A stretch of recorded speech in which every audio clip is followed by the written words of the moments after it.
عزة وتقديس رهيب في قلبي. كل حد ملتحي عن تدين وقدوة برسول السلام ليه مكانة كبيرة في قلبي. كل واحدة منتقبة أتمنى يا رب إنك تكرمني يا رب يا رب في يوم الأيام بالحجاب اللي بجد.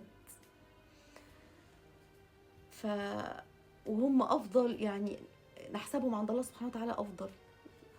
لكن معلش ليها تعليق صغير.